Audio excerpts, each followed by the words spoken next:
ગ્રહના શુભ અશુભ ફળનો પ્રભાવ તેના કારકત્વ ઉપર સૌથી વધારે થતો હોય છે. તે શુભ પણ થાય અને અશુભ પણ થાય. દાખલા તરીકે મંગળ છે તે ભૂમિપુત્ર છે. ભૂમિ સાથે સંકળાયેલા લોકો હોય, કન્સ્ટ્રક્શન લાઈન છે, એન્જિનિયરિંગમાં સિવિલ એન્જિનિયરિંગ છે અને વાહન વ્યવહાર સાથે સંકળાયેલા હોય તો વાહન વ્યવહારનો કારક પણ મંગળ છે. તો આ જો લાઈનમાં સફળતા એવા લોકોને જ મળતી હોય કે જેનો મંગળ શુભ હોય. લોહીનો કારક છે. શરીરમાં લોહીનું ભ્રમણ, શરીરમાં લોહીની કમી, પાચન તંત્રમાં તકલીફ વગેરે જો સમસ્યા હોય તો સમજવાનું કે મંગળની અશુભતા છે, નિબળ છે.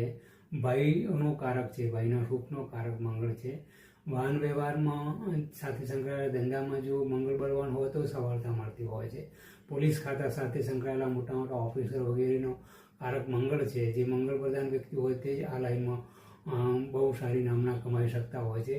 લશ્કર, સેનામાં સૈનિક વગેરેનો કારક મંગળ છે અને વિદ્યુત પ્રવાહનો કારક મંગળ છે. જે લોકોની કુંડલીમાં મંગળ અશુભ હોય તેવા લોકોએ ખાસ ધ્યાન રાખવું જોઈએ કે તેમને ઇલેક્ટ્રિસિટીથી બહુ સાવધાન રહેવું જોઈએ, કારણ કે તે અશુભ મંગળવાળાને કરંટ લાગવાની શક્યતા સૌથી વધારે રહેતી હોય છે. ધાતુઓમાં તાંબાનો કારક છે, એટલે તાંબાની ધાતુનો ઉપયોગ મંગળ પ્રધાન વ્યક્તિએ કરવો જોઈએ. જુસ્સા અને સાહસનો કારક છે. મંગળ વગરનો માણસ કહેવાય, નિર્માલ્ય કહેવાય. મંગળનો શુભ તો હોવું ખૂબ જ જરૂરી છે. તમે કોઈ પણ કાર્યમાં અથવા સાહસમાં સફળ થશો કેમ તે કુંડલીમાં રહેલા મંગળ ઉપરથી નક્કી થતું હોય છે. કારણ કે મંગળ જે થનગનાટ આપે, ઉત્સાહ આપે, કામ કરવાની પ્રેરણા આપે, થાક્યા વગર કામ કરવાની શક્તિ આપનાર જો કોઈ ગ્રહ હોય તો તે મંગળ છે. જો મંગળ આ કારકત્વને નુકસાન કરતો હોય તો તેના ઉપાય કરવા જોઈએ. ઉપાયમાં સૌથી પહેલાં તો તે ઉપાય કરવાનો, જો કુંડલીમાં અનુકૂળ હોય તો પોતાની આ આંગળીમાં જમણા હાથમાં મંગળવારના દિવસે મંગળનો નંગ તાંબાની ધાતુમાં મંગળના નક્ષત્રમાં મૃગશીર્ષ, ચિત્રા, ધનિષ્ઠા નક્ષત્ર હોય ત્યારે સૂર્યોદયથી લઈને 11 વાગ્યાની વચ્ચે પહેરી લેવો જોઈએ.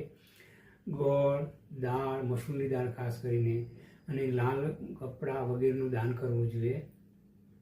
મંગળવારના દિવસે મોટાભાઈને પગે લાગવાનું એક નિયમ બનાવી દેવાનો.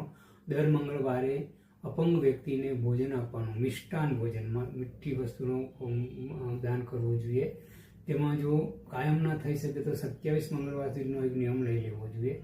પછી મંગળવારના દિવસે કેસરનું તિલક કરવાનું. દર મંગળવારે કેસરનું તિલક કરવું જોઈએ. મંગળવારના દિવસે મંગળ સ્તોત્ર કરવાનું, અંગારક સ્તોત્ર કરવાનું. મંગળજનો અશુભ બનતો હોય તેવા લોકોએ દારૂ વગેરેનું વ્યસન લેવું જોઈએ નહીં અને સોનાની ધાતુનો ઉપયોગ કરવો જોઈએ નહીં.